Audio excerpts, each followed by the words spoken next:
sé qué es lo que insinúa, pero me parece que se va a la derecha. Y que lo tiene bastante armado. Sí, no sé, no he escuchado cosas contradictorias, pero o sea, el último que leí que logró armar la coalición. El último puede hacer una coalición de aunque sea en el poder. Bien, continuando con nuestro seminario. Continuando con nuestro seminario, vamos a presentar ahora al profesor Cristian Riego. Es abogado titulado de la Universidad de Chile, máster en Derecho de la Universidad de Wisconsin, abogado investigador de la Comisión Nacional de Verdad y Reconciliación. Fue también director del equipo técnico redactor del Código Procesal Penal chileno y la Ley del Ministerio Público. Profesor titular de la Escuela de Derecho de la Universidad Diego Portales. También ha sido profesor investigador visitante en las universidades de Yale y Columbia en los Estados Unidos y Warwick en el Reino Unido. Es autor de varios libros y artículos en el tema del proceso penal y ha desarrollado proyectos de investigación en numerosos países de América Latina en el mismo campo. Se desempeñó como director ejecutivo del Centro de Estudios de Justicia de las Américas, CEJA, hasta 2013. Y también es director de la Clínica Jurídica de Interés Público y Derechos Humanos de la Universidad Diego Portales. Los dejamos con el profesor Riego y su ponencia, la prueba indiciaria y la duda razonable. Bueno, muy buenas tardes. Les agradezco muchísimo la invitación, especialmente al Ministerio Público, con el cual tuve la posibilidad de conversar ayer y hacer una pequeña capacitación, y que me ha permitido estar hoy día en esta conferencia. Yo lo que he preparado, digamos, es un conjunto de ideas respecto de un tema que no es un tema jurídico en sí mismo, sino más bien yo diría un problema. ¿Y cuál es ese problema que a mí por lo menos me inquieta? Es el desafío, digámoslo así, de tener que resolver casos con información limitada, con niveles de incertidumbre. Porque tradicionalmente, digamos, nosotros hemos tenido la idea de que el sistema procesal penal, probablemente esto viene de la tradición inquisitiva, ¿cierto?, que se planteaba como meta la reconstrucción de la verdad histórica, la idea de que el proceso penal era capaz de determinar exactamente lo que había ocurrido en un determinado tiempo y lugar y a partir de eso tomar sus decisiones. Yo soy de los que creen que el estudio del derecho, de los procesos penales y en el caso mío además el estudio práctico de los casos que me toca revisar, tanto para clases como por mi trabajo, por ejemplo, en la clínica, me da cuenta todos los días de que el sistema procesal realmente no es capaz de hacer eso. Yo diría ni de lejos. No tenemos instrumentos que verdaderamente nos permitan reconstruir la verdad con un grado de precisión equivalente al que pueden existir, no sé, en otras disciplinas. Por ejemplo, cuando yo soy capaz de usar ciertos elementos tecnológicos para saber lo que efectivamente ocurrió en un determinado momento y lugar. Probablemente el mismo avance de la tecnología pudiera llevarnos el día de mañana hacia allá, si seguimos llenando el mundo de cámaras, ¿cierto? Y eventualmente el día de mañana podría alguien soñar que tuviéramos todo un sistema satelital que nos permitiera, con un zoom, poder determinar qué es lo que ocurrió en cada momento, digamos, del último año, por ejemplo, y tener todas las filmaciones almacenadas y yo pudiese. Bueno, en ese momento probablemente el proceso penal dejaría de tener sentido y sería solo necesario recurrir a este gran sistema computacional que le permitiera. Pero hoy día no tenemos eso. Lo que tenemos es un sistema bastante más precario que nos entrega alguna información sobre lo que ocurrió, pero esa información suele tener problemas.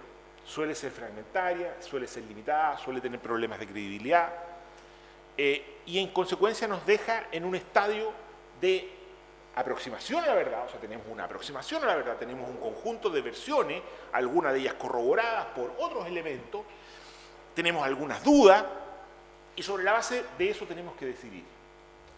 Y entonces lo que yo voy a tratar de hacer brevemente, porque tampoco tengo tanto tiempo, es darles alguna idea de cómo yo me aproximo a eso, a ver si a ustedes les puede resultar interesante. Bueno, lo primero un poco afirmar esto, ¿cierto? Sabemos que no es posible reconstruir el pasado en términos realmente objetivos, por muchas razones, entre otras las que yo les mencionaba, la limitación, digámoslo así, tecnológica, pero también porque crecientemente los sistemas procesales modernos, y nosotros hemos hecho un salto bastante fuerte entre un sistema procesal bien arcaico que tenía esa pretensión, aunque sabemos que que no era una pretensión realista, y un sistema más moderno que nos impone limitaciones adicionales a la posibilidad de encontrar la verdad, como son las garantías individuales. Las garantías individuales, los alemanes son muy claros en esto, son obstáculos insalvables en el proceso de búsqueda de la verdad. Claro, si yo no tuviese que respetar ciertas garantías, a lo mejor tendría alguna posibilidad un poco más amplia. Igual no sería posible hacerlo, pero podría tener mayores elementos. Por ejemplo, el más característico de esto, ¿cierto?, es la prohibición de la tortura. De hecho, el sistema inquisitivo clásico basaba su pretensión de reconstrucción de la verdad histórica en la posibilidad de la tortura. Decía, ¿cierto?, siempre es posible saber la verdad porque es posible torturar a quien estuvo presente en el lugar y obtener de él. Sabemos que eso tampoco funciona, no voy a entrar al detalle sobre eso, pero eso está completamente desacreditado hoy día, pero era por lo menos la pretensión que tenía ese sistema. Pero además tenemos otro problema, que es que la prueba más tradicional, que solía tener mayor prestigio, que era la prueba directa, digamos, la prueba testimonial, la confesión, ¿cierto?, o incluso la prueba científica, hoy día están puestas seriamente en cuestión. ¿Cierto? No voy a profundizar sobre esto tampoco, pero en el mundo de los países más avanzados, de los países desarrollados, hoy día hay un gran movimiento que a partir precisamente de la constatación de los errores que los sistemas judiciales cometen, que es todo un movimiento muy importante, el profesor Duche les podrá hablar sobre eso, él ha escrito mucho sobre eso, da cuenta de que hoy día todos los medios, o sea, los testigos, por ejemplo, o la propia confesión, como digo, que son los medios tradicionales, también deben ser sometidos a un escrutinio crítico y no tienen la confiabilidad que algún día pensamos que pudiesen tener. Aún los testigos, por ejemplo, imparciales, que no tienen ningún compromiso con ninguna de las partes en el caso, que percibieron por su sentido cosas que sabemos que se pueden percibir por los sentidos, aún esos testigos deben ser sujetos a un amplio juicio crítico porque no siempre tienen la confiabilidad que nosotros podríamos pensar. En consecuencia, lo que nos encontramos es que en el sistema de justicia penal son muy comunes casos, y suelen ser los más complejos y los más, digamos, difíciles de resolver, en los cuales no tenemos medios de prueba que de modo directo nos entreguen una versión completa del caso. Yo pongo ahí un ejemplo un poco absurdo, un poco obvio, ¿cierto? Tenemos un testigo estrella, creíble, que vio una serie de cosas, pero no vio cuando el autor disparó el arma de fuego y mató a la víctima que le corresponde supuestamente. Entonces tenemos un espacio de incertidumbre y no podemos aproximarnos, que sería un caso como muy elemental.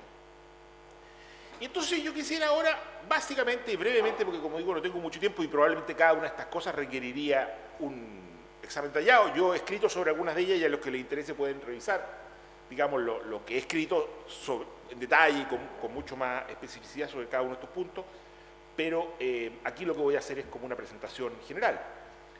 ¿Cuáles son las herramientas o cuáles son los elementos de los cuales nos podemos tomar para resolver esta cuestión? O sea, enfrentados a la necesidad como defensores, fiscales o jueces, todos ellos tienen este problema, ¿cuáles son las herramientas tanto argumentativas, ¿cierto?, como, digámoslo así, estratégicas, como para ordenar nuestro caso al presentarlo, como desde el punto de vista del juez, estrategias de razonamiento para poder llegar a una conclusión y luego, sobre todo, fundamentarla, con las que contamos. Y a mí me parece que hay 4 que son las más importantes, y me voy a hacer cargo, como quien dice, un poquito más de detalle de las 2 últimas.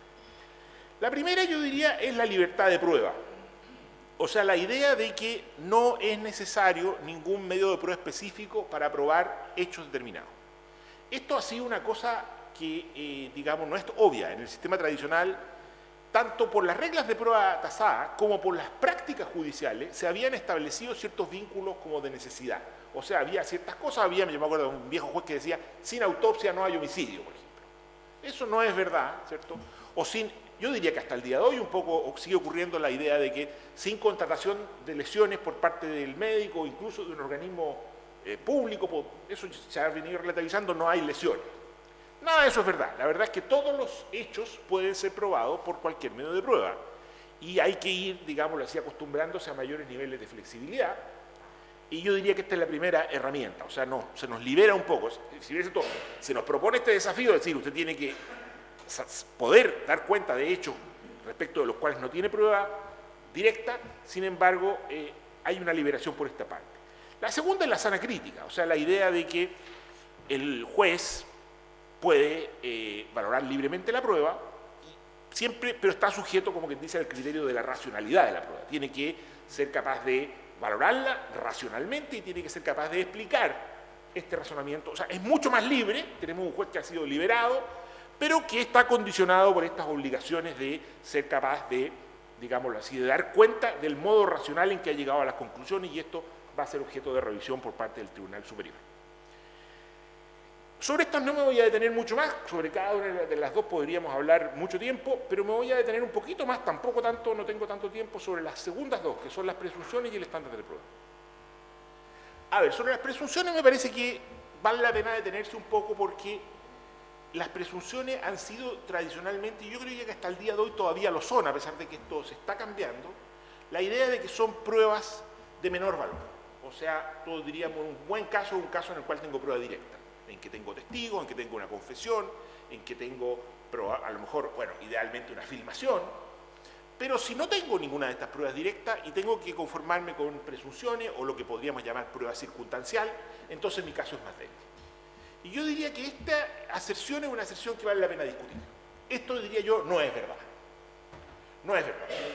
Porque si lo examinamos bien, en realidad, algunas de las pruebas más sólidas son pruebas de tipo presuntiva o prueba circunstancial. Les voy a poner el caso extremo. Probablemente la prueba más sólida hoy día de los sistemas de justicia penal, esto incluso yo lo he leído así a nivel de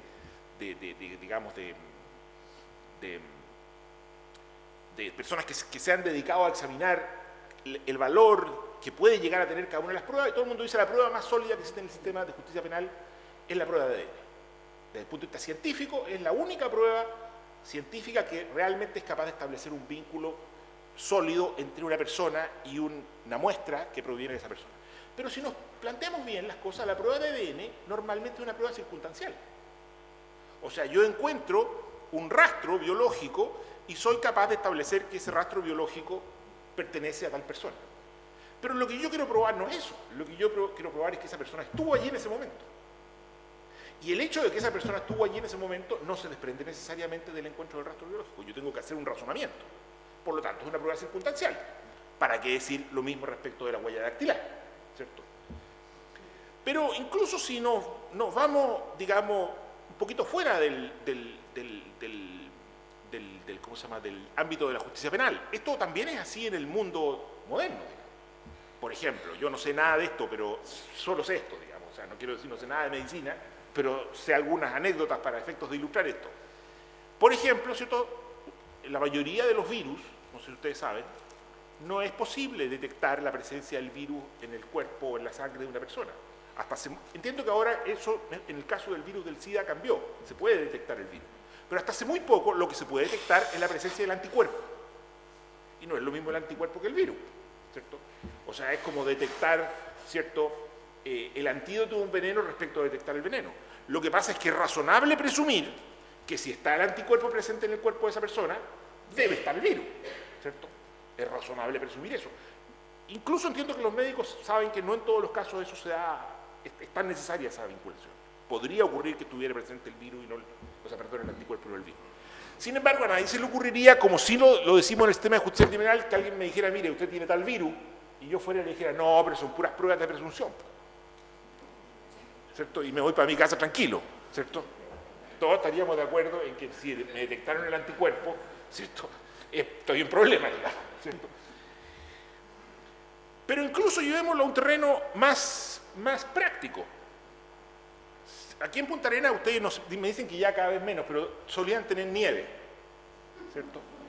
Bueno, cuando ustedes se levantan en la mañana y abren la ventana y ven que está todo Punta Arenas nevado, ¿cierto?, a nadie de ustedes se le ocurriría no reconocer que anoche nevó. Ustedes no vieron nevar, no tienen una prueba directa del hecho, es una prueba circunstancial. Está toda esa nieve ahí y ustedes deducen razonablemente que la explicación más probable es la explicación de que anoche haya nevado, ¿cierto? O sea, es una prueba circunstancial, pero es difícil imaginar una prueba más sólida, ¿cierto? Es difícil imaginar una prueba más sólida. En general, estas pruebas circunstanciales tienen este nivel de solidez cuando la relación entre el hecho conocido, o sea, el hecho probado, digamos, la nieve, la ciudad está nevada, y el hecho que ustedes pretenden conocer, o sea, qué pasó anoche, ¿cierto? Es una relación de necesidad, o sea, una relación donde no hay otra explicación posible, ¿cierto? Sería muy difícil imaginar cómo se hubiese llenado la ciudad de nieve si no fuera porque hubiese nevado. Pero teóricamente podría existir alguna otra explicación, quizás. ¿Cierto? Hay países donde ustedes, no sé si saben, pero llueven peces. Difícil explicar eso, pero existe. No, esto es verdad. Peces, sí. Es por efecto de tornados que levantan agua. Bueno, o sea, explicaciones de cosas raras hay, pero digamos, es perfectamente razonable y es, digamos, la probabilidad de que hubiese una explicación como esa para que estuviese la nieve en la ciudad de Punta Arenas sin que hubiese nevado es realmente mínima. Todos estaríamos de acuerdo en que es una prueba muy sólida. Pero incluso cuando el hecho a probar, o sea, el hecho no conocido, no es necesario, o sea, no se deduce necesariamente del hecho conocido, aún en esos casos la prueba puede ser muy sólida. Les voy a dar un pequeño ejemplo de la vida cotidiana. Entonces, si yo llego a mi casa un día y antes de entrar a mi casa encuentro que en el felpudo, que está a la entrada de la puerta de mi casa, hay plumas, hay un conjunto de plumas. Y me pregunto qué habrá pasado aquí hay unas plumitas que están botadas.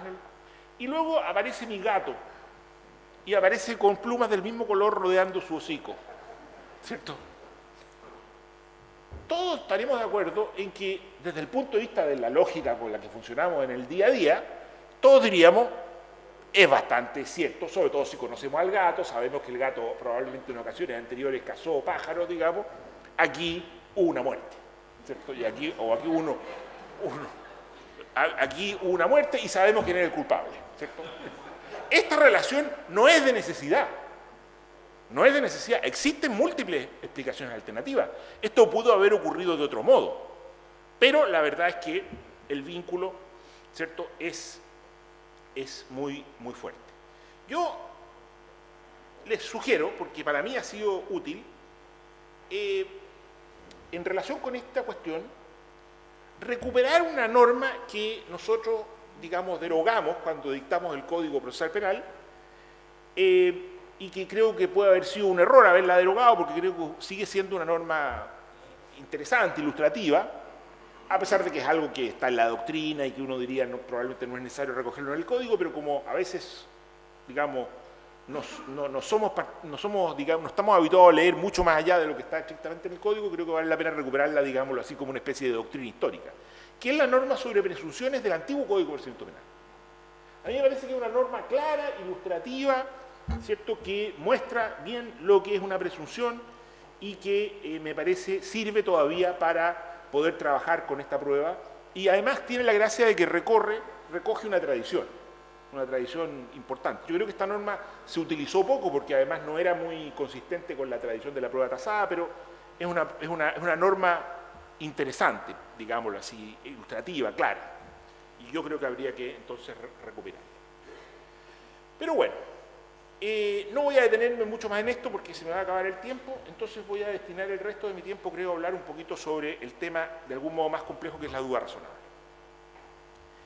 A ver, el último de las herramientas o de los elementos que nos permite funcionar en este marco de relativa incertidumbre es esta cláusula de la duda razonable. La verdad es que en todos los sistemas de justicia modernos, digámoslo así, hoy día está bastante reconocido, y en algunos países esto es algo muy antiguo, que en realidad viene desde la Ilustración del siglo XVIII. Esta noción de que tenemos que acostumbrarnos a funcionar con márgenes de incertidumbre. Este es un dilema que probablemente para nosotros aquí en Chile es nuevo, pero la verdad es que no es así para el mundo. Y el mundo ha tendido a resolver esta cuestión con instrumentos como los que estamos planteando, y probablemente el más característico es lo que se llama la cuestión de los estándares de prueba. O sea, la idea de que la ley debe establecer un criterio acerca de cómo se adjudica el caso cuando hay incertidumbre. Y este criterio de adjudicación, es decir, cómo se resuelve, quién gana cuando hay incertidumbre, tiene que ver con el establecer un margen de error. Es decir, mire, si usted quiere ganar un caso, usted tiene que probarlo. Bueno, pero ¿hasta dónde? ¿Hasta cuándo? Dado que nunca lo voy a poder probar con un nivel de completa certeza, de infalibilidad, digámoslo así, en una prueba de 100% de seguridad. Entonces, ¿hasta dónde tengo que llegar? Tengo que llegar, digámoslo así, al 90%, tengo que llegar al 80%, ¿hasta dónde tengo que llegar? Esta es la pregunta. Y esta pregunta se ha resuelto con el criterio de los estándares de prueba. Estos estándares de prueba existen en el mundo, existen estándares de prueba en materia civil, existen estándares de prueba en materia, digamos, penal, por supuesto, existen estándares de prueba en materia, digamos, administrativo sancionatorio, existen estándares de prueba para otras decisiones del sistema de justicia, por ejemplo, para la prisión preventiva, incluso existen estándares de prueba en algunos países, por ejemplo, para la toma de decisiones por parte de los fiscales. O sea, estos niveles que se pueden definir de cuál es el nivel de plausibilidad de una afirmación que es relevante jurídicamente para yo poder tomar una decisión, ya sea de adjudicación o una decisión provisoria al interior del proceso. En el caso penal, el estándar de prueba más consolidado y más antiguo. Nosotros en Chile es el único que tenemos, lo hemos recepcionado hace muy poco y estamos recién, como quien dice, entrenándonos a utilizarlo. El estándar de prueba universalmente reconocido en materia penal es el de duda razonable. ¿Qué significa esto?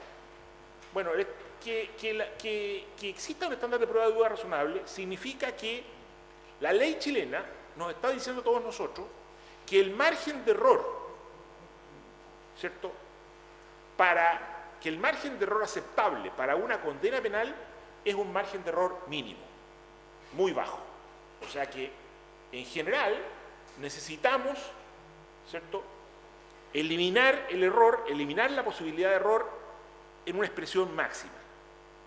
Esto está basado en un criterio de asignación del riesgo que dice, mire, preferimos correr el riesgo de que se nos escapen personas culpables que el riesgo de que encarcelar a una persona inocente. Históricamente se ha usado esta expresión con distintos números. Entonces, por ejemplo, se ha dicho, algunos dicen, o la más clásica se dice es, preferimos que correr el riesgo de que se nos escapen 20 culpables antes que encarcelar a un inocente. A partir de ese número, algunos han dicho, entonces un margen de error del 5%. O sea, en realidad no es 20, tendría que ser 19 versus 1, pero bueno, el dicho es así, digamos. Estrictamente tendría que ser 19 versus 1. Prefiero que se me escapen 19 culpables que encarcelar a un inocente, por lo tanto el margen de error es del 5%. Pero eso, ahí alguien podría decir, no, es del 1%, porque el dicho podría decir, prefiero que se me escapen 99 culpables, o incluso alguno podría decir 1000 o 999.000. Da lo mismo, pero quiero decir, es un margen de error de esa magnitud. Tampoco se puede medir la prueba, por lo tanto, es solo una aproximación. ¿Y qué es lo que nos dice? Bueno, en este espacio, en este margen de error, ¿cómo puedo saber si es un margen de error aceptable? No lo puedo medir numéricamente, como en el caso de las encuestas, ¿cierto?, o en el propio caso de la medicina, en que en general los márgenes de error están medidos. Entonces se inventó una fórmula conceptual, que es esta de una duda razonable. O sea, en este margen de error tiene que ser tan pequeño que no tiene que caber un cierto tipo de duda. Algunas dudas pueden caber, pero no las que nosotros vamos a calificar de razonables. ¿Qué podemos entender por una duda razonable en términos generales? ¿Cierto? Una duda razonable es una posible explicación alternativa dotada por la prueba de alguna plausibilidad y que resulta lógica. O sea, la Fiscalía prueba su caso con un altísimo nivel de plausibilidad, si tuviéramos que apostar, ¿cierto?, todos apostaríamos porque lo más probable es que las cosas hayan ocurrido como dice el fiscal. Si no es así, entonces no tenemos nada que discutir. Si el fiscal presenta un caso que en realidad podría ser como no podría ser, y hay muchas explicaciones alternativas obviamente disponibles, entonces el fiscal no ha hecho su pega y la verdad es que es un caso que ni siquiera... Cuando estamos en esta discusión, cuando el fiscal ha presentado un caso sólido, cuando el fiscal, ¿cierto?, ha establecido con claridad que lo más probable es que las cosas hayan ocurrido como él dice. Entonces la pregunta, como él nunca va a poder cerrar completamente todo margen, nunca va a poder producir una prueba de 100%, porque, por las consideraciones que antes hicimos, porque sabemos que siempre existen márgenes de error. El asunto es si en este margen de error cabe o no cabe una duda razonable. Yo aquí he tratado de dibujar esto a ver si puede ser gráfico. Yo tiendo a entender lo que aparece arriba. Claro, ahí se me quedó fuera como están con color. El primero dice poco probable, ¿cierto? En el primer cuadrito de arriba dice poco probable. Yo tendería a mirar esto como una cancha de fútbol, más que como una cancha de fútbol, como una cancha de rugby. Entonces la cancha serían los cuatro cuadros que aparecen arriba, y los tres primeros son, como dice, campo de juego. El último, ¿por qué no es fútbol? Porque en el fútbol el gol, digamos, es un arco, en cambio el rugby es una zona. En el rugby, en el fútbol americano, yo anoto cuando llego a una zona. Da lo mismo si llego a una zona, digamos, en la parte izquierda o derecha, o si llego muy a fondo o muy adelante. En la zona de gol, como quien dice. El fiscal gana cuando coloca la pelota, como quien dice, en la zona de gol, que sería la zona roja. Bueno, aquí ustedes no ven los colores, pero yo sí que los veo en el computador. En la zona roja. Las otras tres zonas son zonas de absolución. Obviamente, cuando es poco probable, no hay nada que discutir, zona de absolución. Cuando es probable, o medianamente probable, zona de absolución. Pero todavía siendo altamente probable, lo más probable es que las cosas son como dice el fiscal. Puede ser zona de absolución cuando es posible formular una duda razonable. Vámonos a los porcentajes. Yo puse acá, ¿cierto?, unos porcentajes un poco arbitrariamente. ¿Cierto? Si es más de 80% vale la pena la discusión, si es menos de 80% no vale la pena. Y entonces la duda razonable es cuando estamos entre el 95 y 100%. Todo esto es solamente para efectos gráficos porque no podemos medir. La solución abajo, ¿cierto?, es que en todas las zonas previas absuelve. Si es poco probable, absuelve. Si es probable, absuelve. Si es altamente probable, también absuelve. Solo condena cuando está en la zona roja, que es donde está la exclusión de duda razonable. Bueno, ¿y qué significa estas cosas? ¿Cuáles serían unas dudas razonables o no razonables? Bueno, hay duda razonable cuando hay una versión alternativa y esta versión alternativa tiene base en la prueba. Esta versión alternativa no compite en probabilidad con la del fiscal, ¿cierto? Sigue siendo lo más probable que las cosas ocurrieran como dice el fiscal. Es más, es muy poco probable que las cosas ocurrieran como dice la defensa. Es muy poco probable.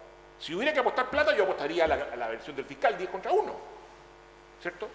Pero, ¿cierto?, basta con que esta versión alternativa tenga alguna plausibilidad, pero sobre todo que tenga base en la prueba. Porque si solo tiene la posibilidad de existir, pero no tiene ninguna base en la prueba, entonces pasamos a las dudas no razonables, que característicamente, ¿cierto?, son, por ejemplo, las dudas imaginarias. ¿Cuál es una duda imaginaria? Es una duda que está solo en la mente del defensor, del juez, ¿cierto? A veces el alegato final dice, señoría, no podría ser que... Sí, bueno, podría ser, pero ¿hay alguna prueba de eso? Entonces, si está solo en mi imaginación, no es una duda razonable. Es una duda, sí, es una duda. ¿Pudo haber ocurrido de este modo? Sí, pudo haber ocurrido de este modo. ¿Pudo ser que en realidad hubiese un tercero que cometió el delito? A pesar de que las pruebas apuntan a que lo cometió mi cliente, ¿cierto? Pero que no tenemos una prueba de 100% de que fue mi cliente, bueno, pudo haber sido un tercero. Bueno, pero ese tercero ¿aparece de algún modo en la evidencia? No, si ese tercero no aparece de ningún modo, es una duda imaginaria. Y con la duda imaginaria puedo condenar. Lo mismo con la duda hipotética. Dice ahí también los cabos sueltos. ¿Qué son los cabos sueltos? Los cabos sueltos son defectos de la prueba, son contradicciones, son elementos que no cierran. Por ejemplo, ¿cierto?, tengo un testigo estupendo, creíble, que dice que vio cómo el autor cometió el delito y le creemos, pero cuando le preguntamos sobre la hora, y nosotros sabemos que fue a las 4, el tipo nos dice a las 5. Se está contradiciendo, ¿cierto? Se está contradiciendo. Bueno, ¿eso es una duda razonable? Yo diría que no, en la medida que es solo un elemento suelto, o sea, una contradicción, algo que no cierra, pero que no está articulado, digámoslo así, en una explicación. Es digamos, una contradicción que la podemos atribuir en general a que las personas cometen errores, a que siempre, digamos, a que siempre las actividades humanas, digamos, presentan niveles de incompletitud, O finalmente la duda ilógica, ¿cierto? Hay una explicación alternativa, las cosas pueden haber ocurrido, pero esta explicación alternativa presenta un problema de consistencia, ¿cierto? Es contradictoria con los propios elementos de prueba o no tiene sentido, digamos. Hay una versión alternativa, incluso hay cierta prueba de que en realidad, ¿cierto? El autor no fue mi cliente, sino que fue un señor que incluso algunos lo reconocieron, pero que vive en Puerto Natales y que otros testigos lo ubican en Puerto Natales, digamos, una hora antes. Bueno, yo no conozco mucho por acá, pero entiendo que no se puede llegar a Puerto Natales acá en una hora. Por lo menos la vez que yo fui me demoré como 3. Bien.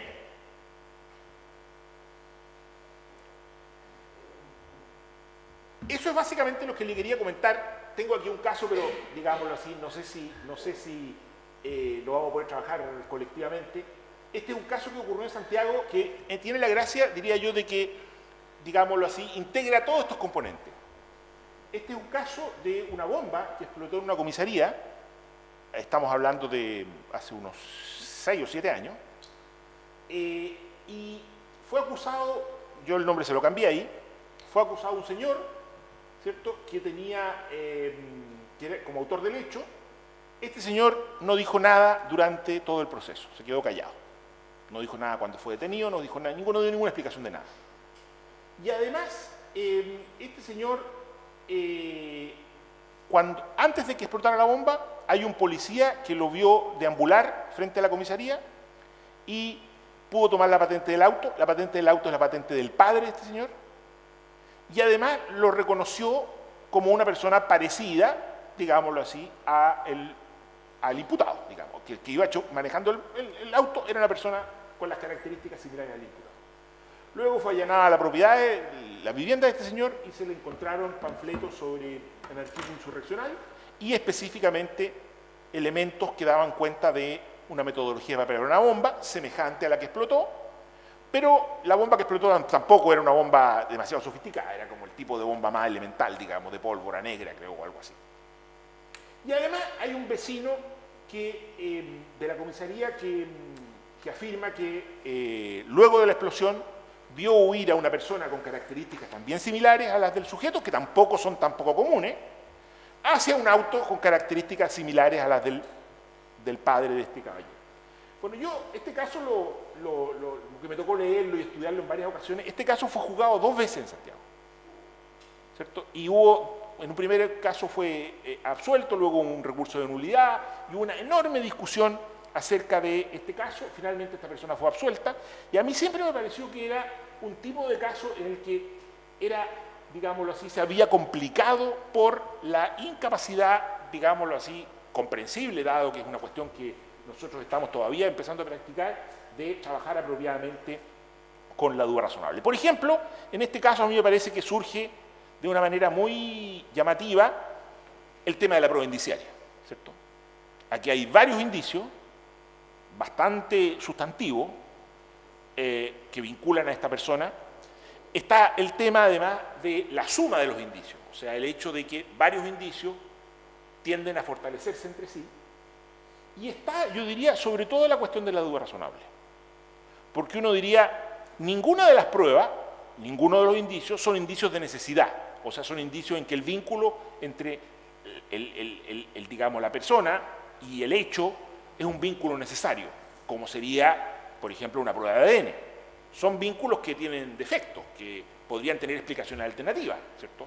Por ejemplo, no necesariamente el que iba manejando el auto del padre tiene que ser él, puede haber sido otro hermano u otra persona, o se lo pueden haber robado al padre. O el vínculo, por supuesto, es mucho más abierto el vínculo sobre los panfletos y los sistemas de instrucción de preparativos de bomba, porque podría él tener eso por alguna otra razón. Lo mismo respecto de este otro testigo, que incluso... El problema es, la pregunta es, sí, eso es cierto, pero ¿hay una explicación alternativa? Para que haya una duda razonable, diría uno, tendría que haber una explicación alternativa a estas. No, yo no quiero decir cuál es la solución, porque es un caso suficientemente complejo y yo creo que es perfectamente legítimo, digamos, sostener que está bien absuelto o no, digamos. Lo que quiero plantear es cómo juegan estas categorías en un caso de este tipo, digamos, donde la prueba se nos suele escapar un poco por el hecho de tratarse de prueba, digamos, que no reúne las características tradicionales de la prueba directa. Bueno, pero me parece que es tiempo de que pasemos a la zona de preguntas. Ya creo que me excedí, así que muchas gracias.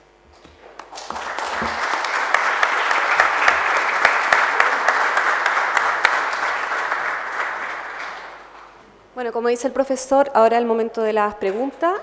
Las preguntas las podemos hacer a cada uno de los intervinientes o bien una misma pregunta para los tres sobre los temas que en general se han tratado. ¿Ya? Ahí hay una pregunta ya.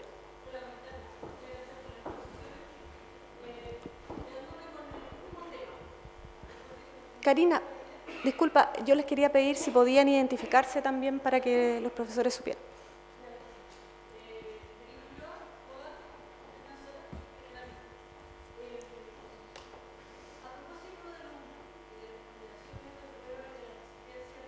No.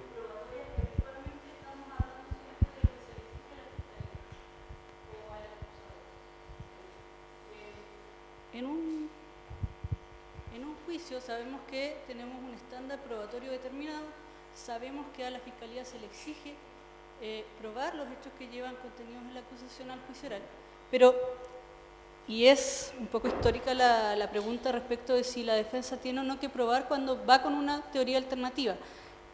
Estamos de acuerdo en que nosotros tenemos que llevar ciertas probanzas que den sustento, como dice en su exposición, que a una versión alternativa, ¿cierto? Para poder por lo menos fundar una duda razonable y por lo tanto absolución. Pero, ¿se exige realmente a la defensa el mismo estándar probatorio que se le exige a la Fiscalía o no? Porque habitualmente así se hace. Y eso redunda en problemas prácticos y ejecutivos que tienen que ver con que la defensa no tiene las mismas posibilidades de obtener pruebas para efectos de una teoría alternativa, por ejemplo, que para la Fiscalía. Y por lo tanto, estamos nosotros, desde la defensa, desde pensar que el proceso acusatorio en general se hace para que a una persona se le condene, no para que la persona pruebe qué realmente ocurrió. ¿Existe realmente el mismo estándar probatorio para las dos partes o no? Sabemos que tenemos que probar algún indicio a lo menos, pero ¿es el mismo estándar o no?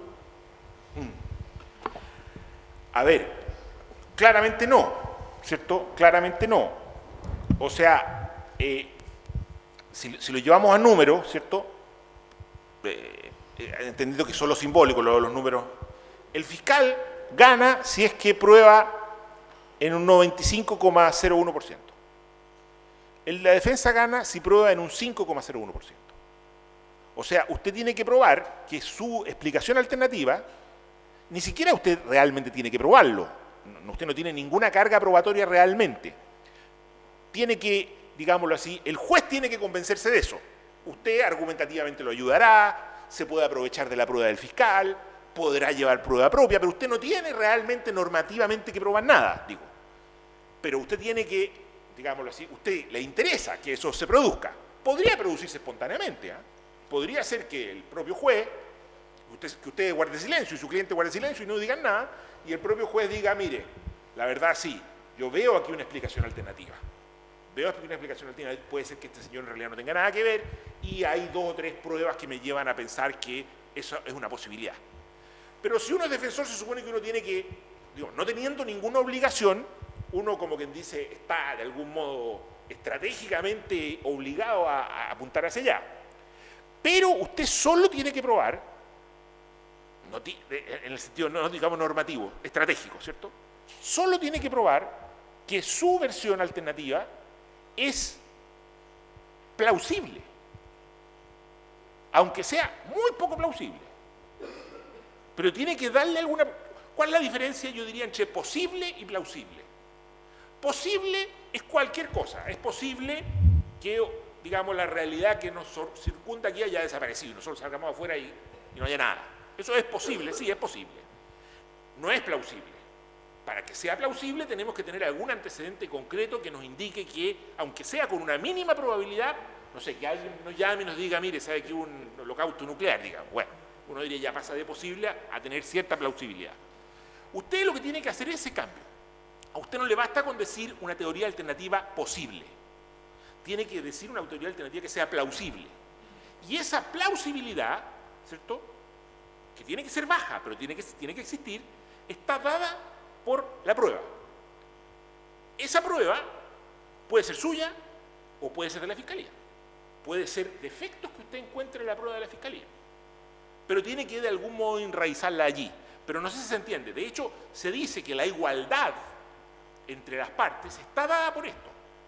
La igualdad entre desiguales. Es evidente que la Fiscalía no es igual que la defensa. La Fiscalía es mucho más poderosa que la defensa, porque tiene a la policía, porque tiene... La igualdad está dada por la diferente carga, ¿cierto?, de prueba que la Fiscalía es cierto más poderosa, pero tiene que probar, digamos, en un porcentaje mucho más alto. La defensa es mucho más débil, pero tiene que solamente probar la plausibilidad. Tiene que, digamos, ni siquiera probarla, tiene que, digamos, argumentar, convencer de la plausibilidad.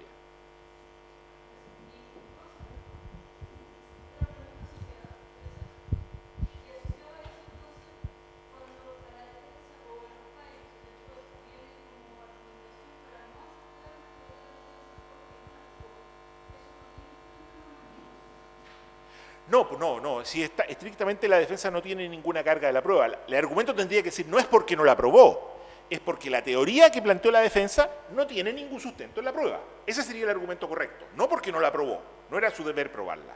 Es porque es una teoría puramente hipotética. Y las teorías hipotéticas no son dudas razonables, porque son posibles, pero no son plausibles, digámoslo así. Allá.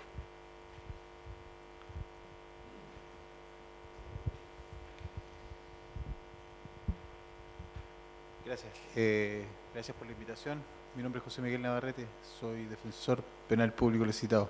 La consulta que quiero hacer respecto de la disminución de tiempo en las APJOs, APJO, se refiere o tiene alguna relación proporcional el alegar exclusiones de prueba en virtud de lo que establece el artículo 276 en base a la infracción de garantías, prueba obtenida en forma ilegal. ¿Existe algún elemento, digamos, fáctico en el estudio que también incida en que se han hecho menores solicitudes de exclusión por prueba ilícita?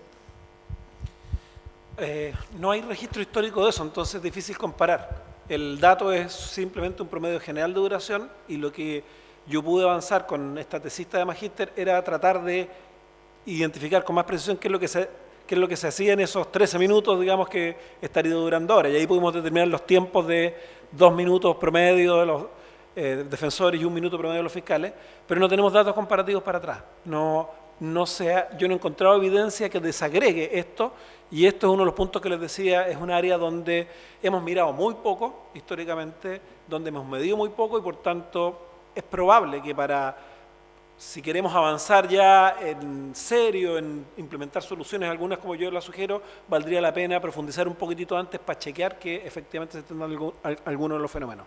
Pero no hay lamentablemente datos históricos acumulados hasta donde yo conozco. ¿Más preguntas? ¿Comentarios?